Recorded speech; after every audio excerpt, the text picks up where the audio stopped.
প্রিয় শিক্ষার্থীবৃন্দ, আমি অসীম স্যার পরিসংখ্যান সমাধান ক্লাসে আবারও স্বাগত জানাচ্ছি।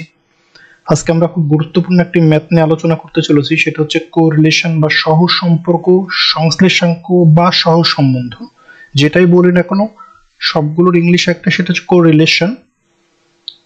এখন কোরিলেশনে অঙ্কগুলো করতে গেলে যে বিষয়গুলো আমাদের ধারণা থাকতে হবে সেগুলো ছোট্ট করে একটু বলে নিই। প্রথমত কোরিলেশন, যেটাকে আমরা ছোট হাতের আর দিয়ে প্রকাশ করব। এই আর এর মানটা কি কি হতে পারে? আর এর মান সর্বোচ্চ +1 হতে পারে এবং +1 এর নিচে যে কোনো মান হতে পারে, আবার সর্বনিম্ন দিকে এসে -1 থেকে -1 এর নিচে কিছু মান হতে পারে, যেমন +1 -1 +1 এর নিচে 0.80, মানে যে কোনো কিছুটা হতে পারে, কিন্তু 1 পয়েন্ট সামথিং কখনো যেমন হবে না, এখানেও -1 পয়েন্ট সামথিং কখনো হবে না। যদি হয় তাহলে বুঝবে তোমার অঙ্কটা ভুল হয়েছে, এটা একটা বোঝার বিষয় রয়েছে। এখন বিষয় হলো যে এই অঙ্কগুলোতে দুইটা চলক থাকবে। এখানে দেখো, যেমন x একটা চলক এবং y একটা চলক, এই দুই বা ততোধিক চলকও হতে পারে। আমরা সাধারণত কয়েকটা ডিপার্টমেন্টে দুইটা চলক দিয়েই বেশি অঙ্ক আসে। এখন দেখো যে বিষয়টা হলো, x এবং y এর মধ্যে যদি r এর মান রেজাল্টটা যদি 1 হয়, পজিটিভ 1 হয়, তাহলে পূর্ণ ধনাত্মক সম্পর্ক বিদ্যমান, আর যদি -1 হয় তাহলে পূর্ণ ঋণাত্মক সম্পর্ক বিদ্যমান। এখন 1 থেকে 0.80 থেকে 1 এর মধ্যে যে কোনো মান 0.90, 0.91, 0.81, 0.87 যে কোনো মান হোক না কেন, সেটাকে আমরা বলবো উঁচু মাত্রার আংশিক ধনাত্মক। এটাকে কেন উচ্চ মাত্রা আংশিক ধনাত্মক বলবো? যে এই মানটা প্রায় 1 এর কাছাকাছি, তাই এটাকে আমরা বলছি উঁচু মাত্রাটা। 80 নিচে যে মানটাই আসুক না কেন, সেটাকে আমরা বলবো শুধু আংশিক। যদি পজিটিভ হয়, অর্থাৎ ধনাত্মক হলে ধনাত্মক বলবো, ঋণাত্মক হলে ঋণাত্মক বলবো। আশা করি আর এর মানটা আমরা ক্লিয়ার হতে পেরেছি।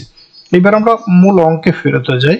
এখানে যে অঙ্কটা বলছে, এখানে দেখো যে নিচের চলকের মধ্যে সহসম্পর্ক নির্ণয় করো, এর সাথে ফলাফল ব্যাখ্যা করো বা মন্তব্য করো, এরকমটাও যুক্ত থাকতে পারে।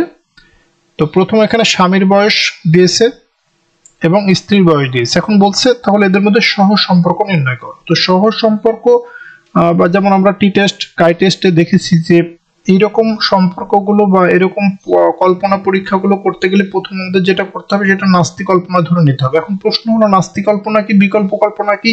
এটা নিয়ে আমরা বেশ কয়েকটা ভিডিওতে আলোচনা করেছি। তারপরেও তোমরা যদি না দেখে থাকো, অবশ্যই কল্পনা পরীক্ষার যে বেসিক একটি ক্লাস আমার দেওয়া আছে, সেটা অবশ্যই দেখে নিতে হবে। কারণ তুমি যদি কল্পনা পরীক্ষার বেসিক্স ক্লাসটা না দেখো, তাহলে কিন্তু এই অঙ্ক বুঝতে পারবে না তুমি। আমি অবশ্যই এই ভিডিওর ডেসক্রিপশন বক্সে তোমাদের আমি দিয়ে দিব এটার লিংক। কল্পনা পরীক্ষার যে বেসিক ক্লাসটা রয়েছে, সেখান থেকে তোমরা একটু দেখে নেবে। কেমন? এখন আসি আমরা এই অঙ্কটা সলভ করব কিভাবে। প্রথমে ধরি নাস্তি কল্পনা।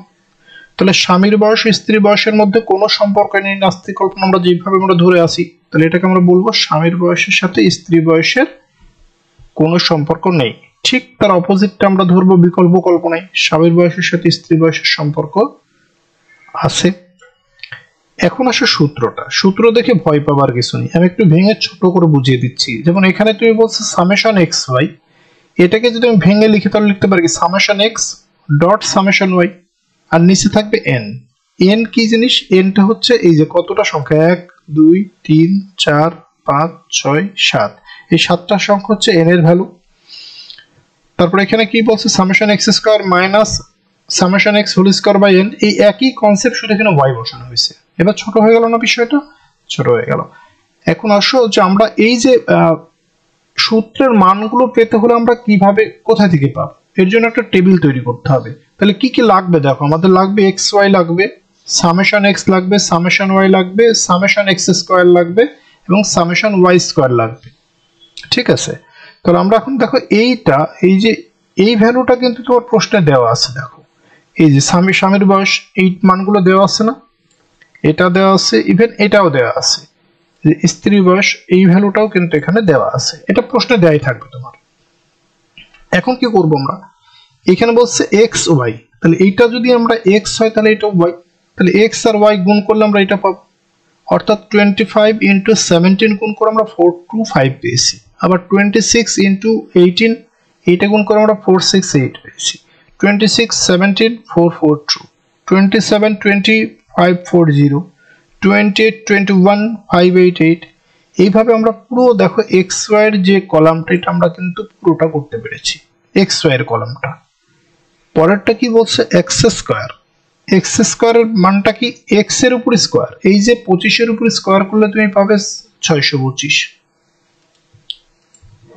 এই 25 এর উপর স্কয়ার করলাম এখান থেকে আমরা পেলাম হচ্ছে কত 625। আবার আমরা যদি 26 এর উপর যদি স্কয়ার করি তাহলে আমরা পাচ্ছি 676, আবার 26 তার মানে এখানে আমরা পাচ্ছি 676। এইভাবে আমরা পুরো এক্স স্কয়ারের ভ্যালুটা বের করলাম। এবার আসি আমরা ওয়াই স্কয়ার। এই যে ওয়াই এর ভ্যালুটা দেখতে পাচ্ছ 17, একে স্কয়ার করলে পাবা 289। আবার দেখতে পাচ্ছ 18, এটাকে স্কয়ার করলে পাবা 324।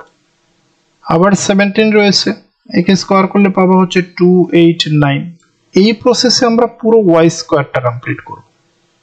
এখন এখানে যে আমরা 5টা কলাম করলাম, একটা এক্স, একটা ওয়াই, একটা এক্স ওয়াই, একটা এক্স স্কয়ার, একটা হচ্ছে ওয়াই স্কয়ার।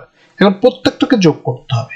প্রথমটা যেহেতু এক্স এর তাই এটাকে যোগ করলে আমরা পাবো কি সামেশন এক্স, পরেরটাকে যোগ করলে পাবো আমরা সামেশন ওয়াই, এটাকে যোগ করলে পাবো সামেশন এক্স ওয়াই, এটাকে যোগ করলে পাবো সামেশন এক্স স্কয়ার, এটা হচ্ছে সামেশন ওয়াই স্কয়ার। দেখো আমরা প্রত্যেকটা ভ্যালু পেয়ে গেছি এবং এন এর ভ্যালু তো আগেই বের করে নিয়েছি আমরা। এখন এই সূত্রে মানটা বসিয়ে দাও। সূত্রে যদি আমরা মান বসিয়ে দিই তাহলে পুরো মানটা আমাদের ক্যালকুলেশন করব। এখন দেখো আমাদের এখানে প্রথমে কি দেওয়া ছিল summation x y. Summation x এর ভ্যালু কত দেখো, আমাদের সামেশন এক্স এর ভ্যালু হচ্ছে 3791। দেখো আমরা এখানে বসিয়েছি 3791। তারপর এখানে কি বলা হচ্ছে minus summation x into summation y by n. তো সামেশন এক্স এর ভ্যালু 138 এবং 3 আর হচ্ছে সামেশন এক্স এর ভ্যালু 191 এবং সামেশন ওয়াই এর ভ্যালু 138। এই দুটোকে আমরা গুণ করে n দিয়ে ভাগ। দেখো এটাই করা হয়েছে এখানে 191 ইনটু 138 ভাগ 7।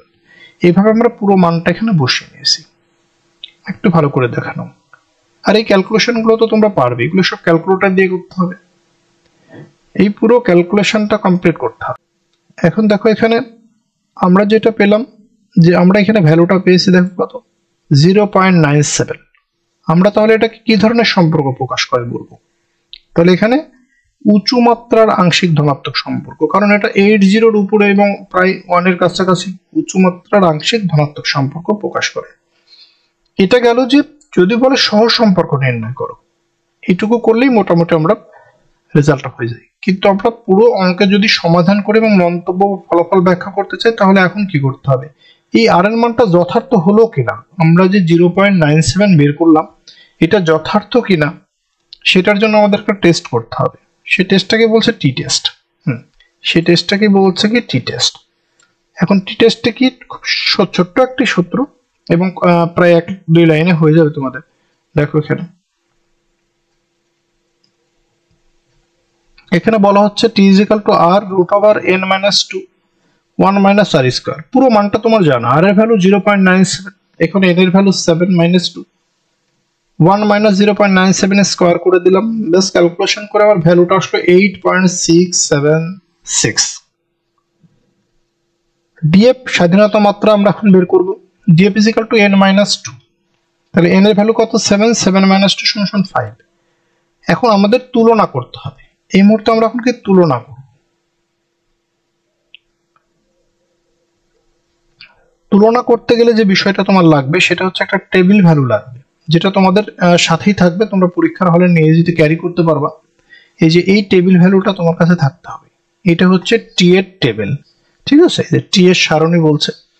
এটা কিভাবে দেখবো আমরা, এটা হচ্ছে ডিএফ এর কলাম। দেখো এই যে এটা হচ্ছে ডিএফ এর ঘর, আর এইখানে দেখো যে এইটা হচ্ছে 0.5% আর এটা হচ্ছে 0.1%। তো আমরা 0.5% নিয়ে কাজ করছি।